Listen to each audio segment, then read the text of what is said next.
Welcome to মুন্নিজ world. সমাজের সমস্ত প্রবীণ মানুষদের জানাই সশ্রদ্ধ প্রণাম, আর আমার প্রিয় সাবস্ক্রাইবার এবং দর্শক বন্ধুদের জানাই আন্তরিক প্রীতি, শুভেচ্ছা ও ভালোবাসা। 40, 60 কিংবা 80 যে কোনো বয়সেই কোমরে ব্যথা জীবনটাকে দুর্বিষহ করে তোলে। হাঁটতে পারছেন না, বেশিক্ষণ বসে থাকার পরে উঠে দাঁড়ালে ভয়ঙ্কর ব্যথা, চলতেই পারছেন না, শুয়ে থাকলে পাশ ফিরতে পারছেন না।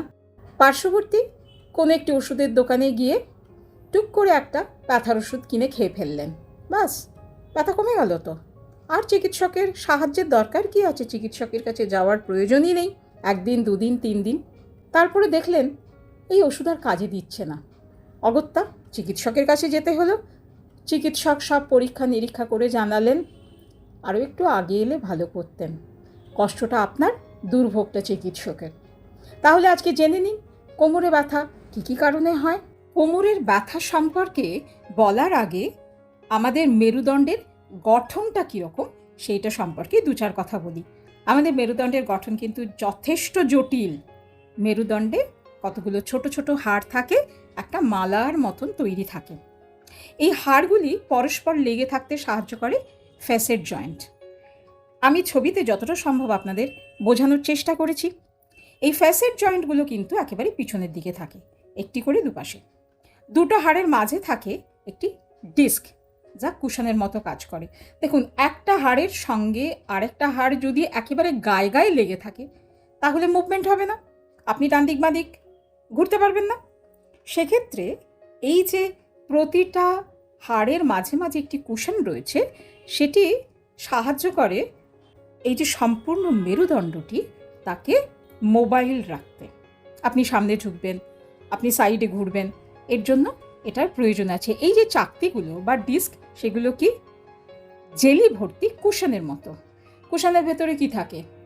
তুলো থাকে, আর এক্ষেত্রে জেলি মতন একটা মেটেরিয়াল থাকে। এই যে পুরো অংশটা, এই যে পুরো মেরুদণ্ডটা, সেটাকে ধরে রাখে যাতে এদিক ওদিক না হয়ে, যাতে জায়গা থেকে ডিসপ্লেসড না হয়, সেই জন্য লিগামেন্ট। আর এই লিগামেন্টগুলোকেও তো স্থির রাখতে হবে তার জায়গায়, সেজন্য সাহায্য করে বেশ কিছু মাসলস বা মাংসপেশি। মেরুদণ্ডের যদি এক একটা হাড় হাতে নিয়ে দেখেন তাহলে দেখবেন মাঝখানে একটা ফোরামেন বা ছিদ্র আছে, যেটি কিন্তু বেশ বড়। তার ভিতর দিয়ে আমাদের স্পাইনাল কর্ড বা সুষুম্না কাণ্ডটি প্রবাহিত হয়েছে, একেবারে মাথার নিচে থেকে আর কক্সিক্স মানে একদম টেল এন্ড পর্যন্ত বা মেরুদণ্ডের একদম শেষ পর্যন্ত। এই যে আমাদের স্পাইনাল কর্ড বা সুষুম্না কাণ্ড, তার থেকে আবার অজস্র নার্ভ দুপাশে ছোট ছোট ছিদ্র দিয়ে শরীরের সর্বত্র ছড়িয়ে পড়েছে।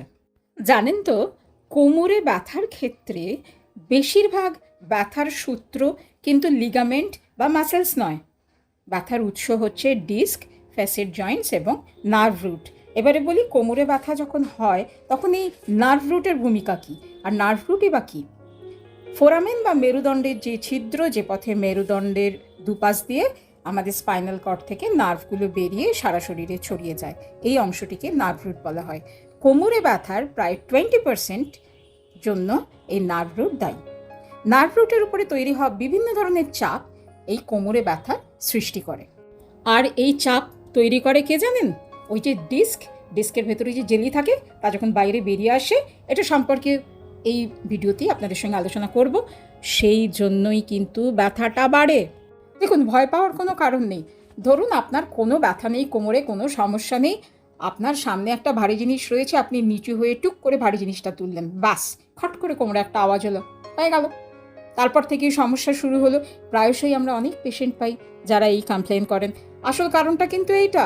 দেখুন, এই ছবিটা একটু মন দিয়ে দেখবেন, আপনাদের কাছে বিষয়টা জলের মতো পরিষ্কার হয়ে যাবে। প্রথমে দেখুন একটা নর্মাল ইন্টারভার্টিব্রাল ডিস্ক, তারপরে আসছে ডিজেনারেটেড ডিস্ক, পরেরটি হচ্ছে বালজিং ডিস্ক, অর্থাৎ ভেতর থেকে ইন্টারভার্টিব্রাল ডিস্কটা বাইরের দিকে বেরিয়ে আসছে, হার্নিয়েটেড ডিস্ক।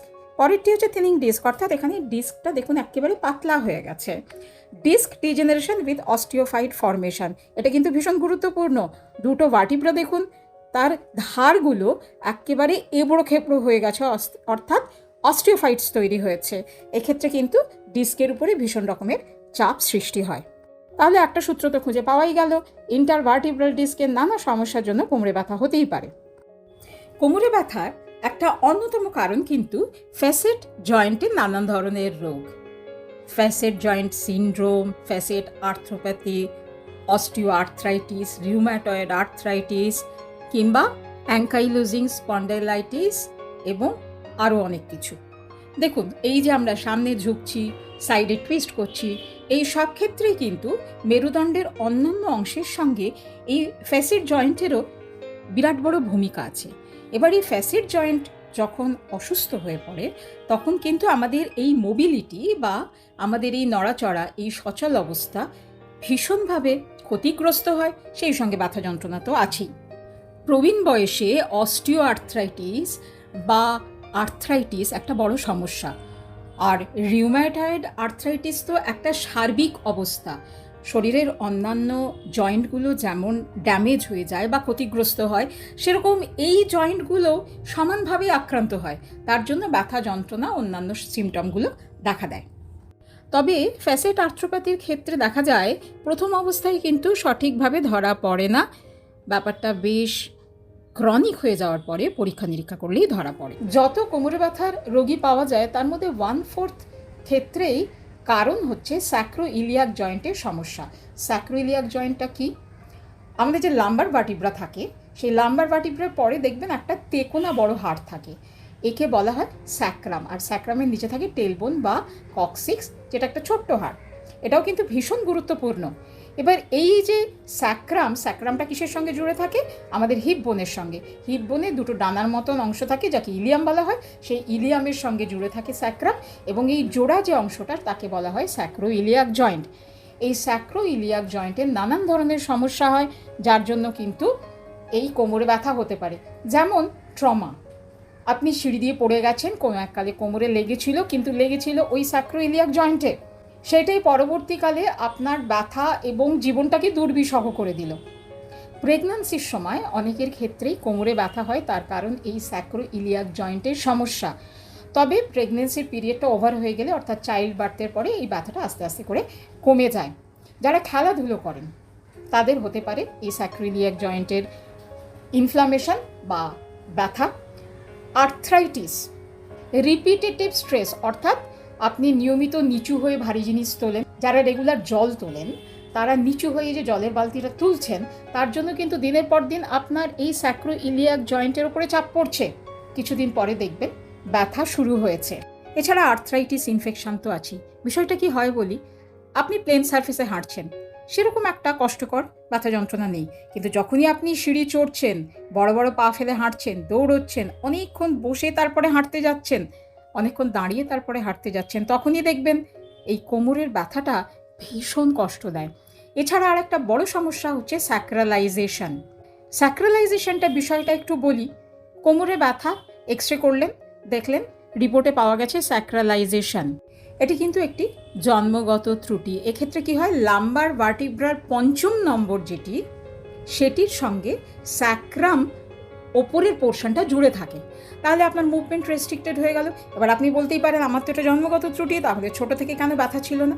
আরে ছোটো থেকে আপনি কত দৌড়দৌড়ি করেছেন, কত লাফালাফি করেছেন, কত ভারী জিনিস তুলেছেন, কতবার সিঁড়ি চড়েছেন। এই যে রিপিটেটিভ স্ট্রেসটা হচ্ছে কোমরের ওপরে, তার থেকেই কিন্তু 30, 35, 40-এর পর থেকে কোমরে ব্যথা অল্প অল্প করে শুরু হয়। তারপরে 40 পেরোলেই, 50 পেরোলেই ব্যথাটা বেশ মাথা চাড়া দিয়ে ওঠে। টেস্ট করে দেখা গেল আপনার স্যাক্রালাইজেশনের সমস্যা আছে। 50 মহিলাদের মধ্যে প্রায় 30% অস্টিওপোরোসিসে ভোগেন। এর ফলে কোমরে অসহ্য ব্যথা, বেদনা, যন্ত্রণা শুরু হয়। এছাড়াও অন্যান্য অনেক কারণ আছে যার জন্য কোমরে ব্যথা হয়। এবার কিন্তু ওভার ইটিং হয়ে যাচ্ছে, আর এত রোগের কথা শুনতে আপনাদেরও ভালো লাগছে না, আমারও ভালো লাগছে না। এর পরের কোনো একটি পর্বে কী ধরনের খাওয়া দাওয়া করবেন, কি হোমিওপ্যাথি ওষুধ খাবেন, জীবনযাত্রা কেমন হবে, এই সব নিয়ে ছোট্ট করে গল্প করব। সবাই সুস্থ থাকবেন, আনন্দে থাকবেন, অসুখটুকু বাদ দিয়ে সুখে থাকবেন। কোনো প্রশ্ন থাকলে কমেন্ট বক্সে অবশ্যই জানাবেন, উত্তর দেওয়ার চেষ্টা করব। ওম শান্তি।